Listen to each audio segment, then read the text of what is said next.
Inson hayot davomida ko'p narsalarni guvohi bo'ladi. Ba'zilarga hayot tuhfasi omad bilan keladi, ba'zilarga esa qiyinchilik bilan keladi. Yana kimlargadir baxt esa oddiylik bilan beriladi.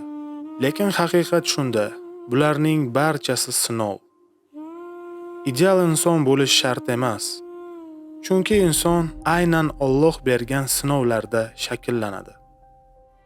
Hozirda ko'pchilik baxtni o'zida yo'q narsadan izlaydi. Lekin baxt aynan qo'lida ekanligini ko'pchilik anglashni ham istashmaydi. Arzimas havaslar tufayli qancha oilalar ajrashmoqda, qancha qalblar parokanda bo'lib ketmoqda. Odamlar bo'shliqni to'ldirish uchun Allohdan so'rashni o'rniga internetdagi aqlli gaplarni tanlashmoqda.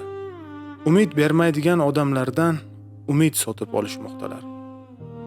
Holiki ko'ngil soyasi qanchalar qorong'u bo'lmasin, ko'ngilning nuri faqatgina Parvardigordir.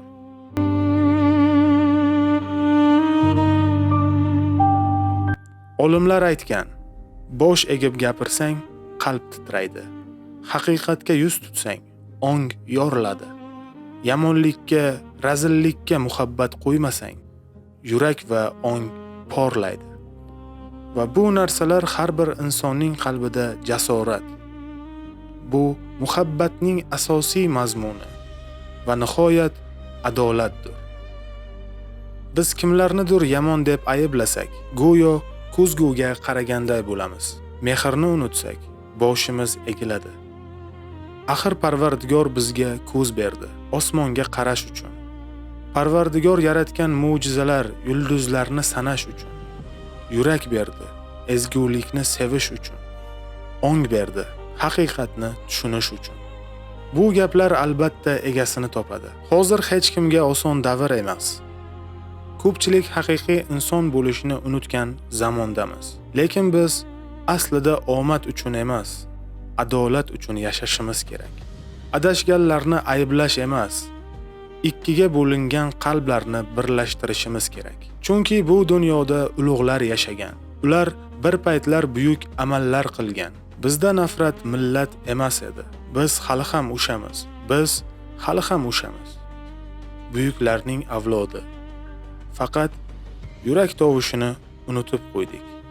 Oilani qadrini zamon degan manmanlikka alishdik.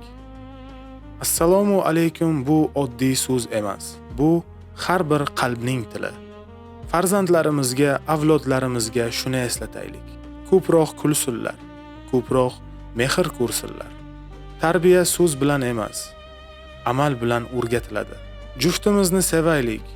Farzandlarimiz muhabbatni ko'rsin. Sevgini aytish emas, ko'rsatish kerak. Imom Buxoriy aytganlar: insonning qadri uning axloqi bilan o'lchanadi deganlar. Zamon o'zgaradi mayli, inson o'zgaradi mayli, lekin qalb va ong Parvardigor bergan eng ulug' ne'mat. Bu fikrlarni men o'zimdan aytganim yo'q. Hozirgi kunda afsuski internet tarmoqlarida qanday holatlar bo'layotganini o'zingiz ko'ryapsiz. Ko'plar tafakkurga berilib o'zini fikrini qoldirish o'rniga yoki bo'lmasam bir-biriga mehr ko'rsatishni o'rniga juda ham achinarli holatlarni yuzaga keltirib chiqarishmoqdalar. Azizlarim, kanalga obuna bo'lish esingizdan chiqmasin. Videoga like bosing. Fikringizni qoldiring.